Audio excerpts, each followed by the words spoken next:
Hello नमस्कार, स्वागत है आपका हमारे यूट्यूब चैनल लर्न एजुकेशन में। और मैं विवेक आज आपके लिए इस वीडियो में चतुर्थांश विचलन को ज्ञात करने की विधि बताने वाला हूं, जो कि वर्गीकृत आंकड़ों या समंकों के संबंध में होगा। हमने अपनी पिछली वीडियो में अवर्गीकृत समंकों का चतुर्थांश विचलन ज्ञात करना सीखा था। ठीक है, तो जब अवर्गीकृत हमने सीख लिया अवर्गीकृत समंकों का चतुर्थांश विचलन ज्ञात करना, तो अगला स्टेप हमारा क्या है, वर्गीकृत समंकों का चतुर्थांश विचलन ज्ञात कैसे करते हैं ये सीखना। ठीक है, तो आइए हम अपने इस वीडियो की शुरुआत करते हैं। और उसके भी पहले मैं ये बताना चाहूँगा कि ये जो टॉपिक है ये हमारे वीर बहादुर सिंह पूर्वांचल विश्वविद्यालय और महाराजा सुहेलदेव राज विश्वविद्यालय के एमएड सेकेंड सेमेस्टर का 4th paper data analysis quantitative and qualitative में शामिल है। और साथ ही साथ ये उन सभी कोर्सेज के लिए भी इम्पोर्टेंट है जिसमें स्टेटिस्टिक्स को एक विषय के रूप में शामिल किया गया है। ठीक है, तो अगर आप हमारे चैनल पर नए हैं तो हमारा चैनल ज़रूर सब्सक्राइब करें, ताकि आपको नई नई जानकारियाँ इसी तरह आपके सिलेबस से संबंधित और अन्य विषयों से संबंधित भी मिलती रहें। और इसको ज़्यादा से ज़्यादा शेयर भी करें ताकि अन्य लोगों तक भी इसका लाभ मिल सके। ठीक है, तो आइए शुरू करते हैं। पिछली वीडियो को अगर न देखा हो तो आप अवर्गीकृत समंकों के चतुर्थांश विचलन वाली वीडियो जो है आप देख सकते हैं, क्योंकि उससे आगे के कॉन्सेप्ट क्लियर हो जाएंगे। हमने उसमें समझा था कि चतुर्थांश विचलन क्या होता है।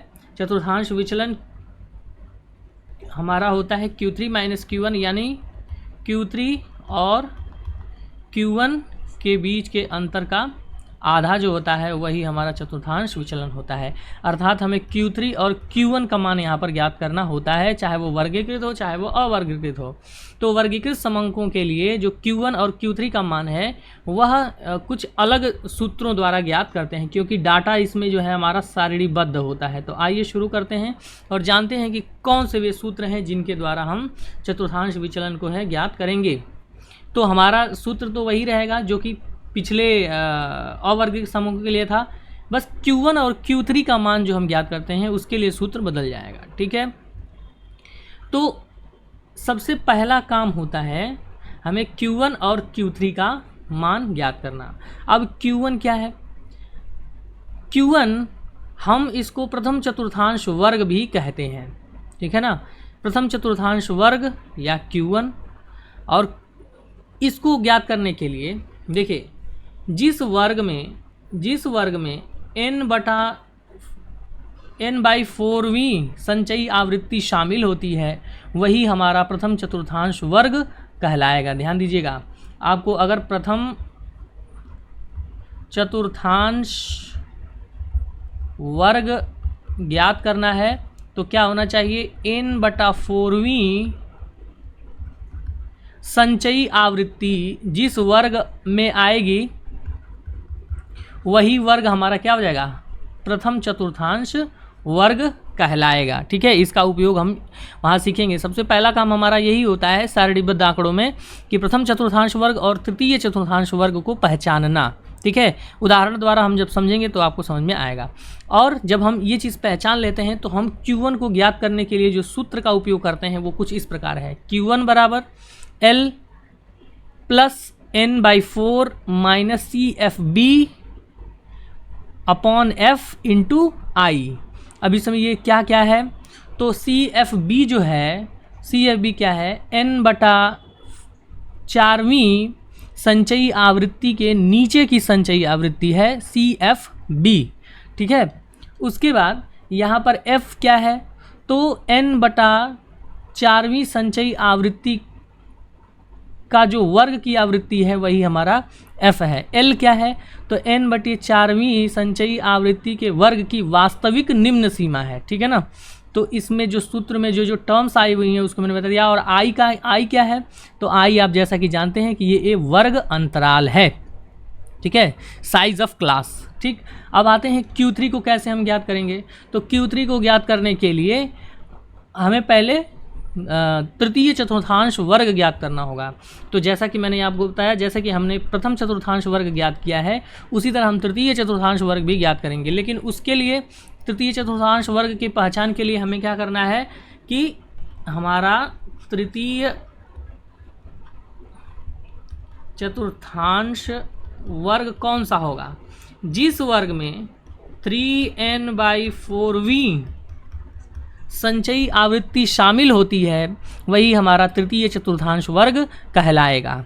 ठीक है, और सूत्र सेम बिल्कुल वही है, केवल जहाँ पर n/4 था वहाँ पर 3n/4 हो गया है। देखिए Q3 का मान आप यहाँ पर देख सकते हैं, L + 3n/4 - CFB/f × I। CFB same as it is जो है वो 3n/4वीं संचयी आवृत्ति के नीचे के वर्ग की संचयी आवृत्ति C, और हमारा यहाँ पे जो है F क्या है, F 3n/4वीं संचयी आवृत्ति की आवृत्ति वर्ग की आवृत्ति, L क्या है हमारा, है ना, जो हमारा 3n/4वीं संचयी आवृत्ति के वर्ग की वास्तविक निम्न सीमा है, और I वही हमारा वर्ग अंतराल हो जाएगा। यहाँ पर N क्या है, N कुल आवृत्तियों का योग है।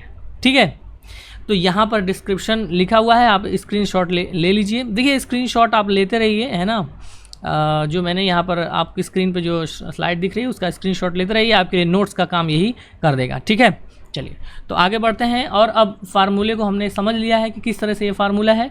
अब इस फार्मूले का इस्तेमाल करके वर्गीकृत समअंकों का चतुर्थांश विचलन ज्ञात करने के लिए एक उदाहरण हम लेते हैं। तो आइए, हमारे पास यहाँ पर एक डेटा यहाँ पर दिया हुआ है। हम जानते हैं कि जब हमें चतुर्थांश विचलन निकालने को बोलेगा वर्गीकृत समअंकों का, तो हमें केवल क्या चीज़ देगा, वर्ग देगा, और दो चीज़ें हमें बस देता है, वर्ग देगा और आवृत्ति देगी। ठीक है ना, ये वर्ग देगा और ये आवृत्ति देगी। ठीक, तो आइए अब सबसे पहला काम हम क्या कर रहे हैं, हमें CF चाहिए, यानी क्यूमुलेटिव फ्रीक्वेंसी संचयी आवृत्ति चाहिए। तो हमें इन वर्ग और आवृत्तियों से संचयी आवृत्ति हम ज्ञात कर लेंगे कुछ इस प्रकार से, है ना। पहले वर्ग का यहाँ पे क्या हो जाएगा, 2 हो जाएगा, और 4 और 2 को जोड़ेंगे यहाँ 6 हो जाएगा, 6 और 5 को जोड़ेंगे इधर 11 हो जाएगा, 11 और 8 को जोड़ेंगे 19 हो जाएगा, और इसी प्रकार से जोड़ते हुए अंतिम वर्ग तक पहुँचेंगे। 38 में 2 जोड़ेंगे क्या हो जाएगा, ये 40 हो जाएगा। ठीक, तो इस तरह से हमने संचयी आवृत्ति को भी ज्ञात कर लिया। ठीक है ना, अब आते हैं हम अपने सूत्र पे। हमें सबसे पहले क्या ज्ञात करना है, Q1 का मान, और उसके भी पहले प्रथम चतुर्थांश वर्ग ज्ञात करना है। तो प्रथम चतुर्थांश वर्ग ज्ञात करने के लिए आप देख सकते हैं यहाँ पर क्या है कि हमें क्या समझा था कि n/4वीं संचयी आवृत्ति जिस वर्ग में आएगी वही हमारा प्रथम चतुर्थांश वर्ग हो जाएगा। तो n/4वीं हमारी जो संचयी आवृत्ति है वो 10वीं संचयी आवृत्ति, n का मान कितना है, तो n का मान हमारा 40 है। 40 में 4 से भाग देंगे आएगा 10, यानी कि 10वीं संचयी आवृत्ति देखिए किस वर्ग में आ रही है, ये 2 है, ये 6 है और ये 11। इसी 11 वाले वर्ग में हमारा जो है वो 10वीं संचयी आवृत्ति शामिल हो जाएगी। तो ऐसी स्थिति में यही हमारा प्रथम चतुर्थांश वर्ग हो जाएगा। देखिए, ठीक है, हमारा यही क्या हो जाएगा, प्रथम चतुर्थांश वर्ग हो जाएगा। ठीक है ना, तो इस वर्ग को आप पहचान लीजिए, और इसी के अनुसार हम जो Q1 का फार्मूला है निकालने का, उस फार्मूले में सभी मान हम रखेंगे। तो ध्यान दीजिएगा, इसमें L का मान क्या हो जाएगा, है ना, हमने क्या समझा था, L क्या है, प्रथम चतुर्थांश वर्ग की वास्तविक निम्न सीमा है। तो वास्तविक निम्न सीमा क्या हो जाएगी, ये देखिए 40 लिखा हुआ है, तो 40 में 0.5 घटाइए, है ना, 39.5 39.5 हो जाएगा। ठीक है, हमने यहाँ पर लिख दिया है, L का मान 39.5 हो गया। CFB क्या है, हमने समझा था कि प्रथम चतुर्थांश वर्ग के नीचे का वर्ग जो होगा उसका संचयी आवृत्ति। तो यहाँ पर प्रथम चतुर्थांश वर्ग तो ये है जिसकी संचयी आवृत्ति 11 है, उसके नीचे की संचयी आवृत्ति क्या हो जाएगी, 6। ठीक है, उसके नीचे की संचयी आवृत्ति क्या हो जाएगी, 6। तो CFB का मान क्या हो जाएगा हमारा, CFB का मान क्या हो जाएगा, 6 हो जाएगा। तो देखिए हमने CFB का मान यहाँ 6 लिख दिया है। L का मान 39.5 जैसा कि मैंने बताया। अब उसके बाद F क्या है, F हमारा प्रथम चतुर्थांश वर्ग की आवृत्ति है। तो को कितनी है, हम यहाँ पर देख रहे हैं कि 5 है, तो 5 भी हमने यहाँ पर लिख दिया। और I का मान हम देख रहे हैं कि जो वर्ग अंतराल है वो हमारा 5 है। अब इन सभी मानों को,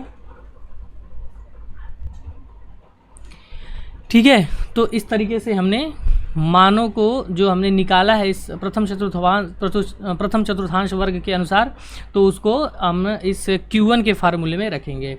तो कुछ इस प्रकार से L का मान हमने 39.5 रख दिया है, n/4 का मान 10 आया है, CFB का मान 6 आया है, और हमारा जो है आवृत्ति उसकी कितनी है 5, f का मान 5 आया है और i का मल्टीप्लाई कर दिया हमने उसमें 5 से।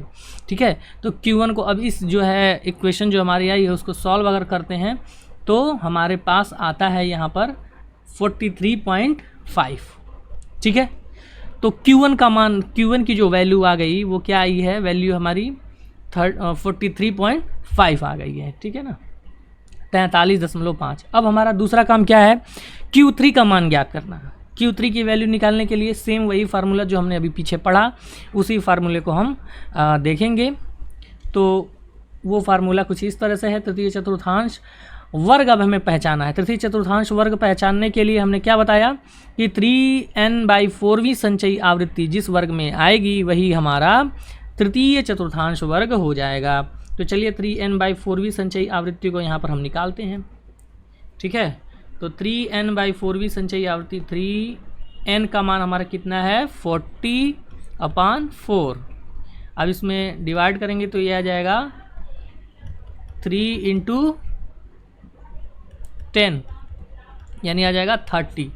अब 30वीं संचयी आवृत्ति किस में शामिल हो रही है, तो हम देख रहे हैं 30वीं संचयी आवृत्ति यहाँ पर 34 वाले वर्ग में शामिल हो रही है।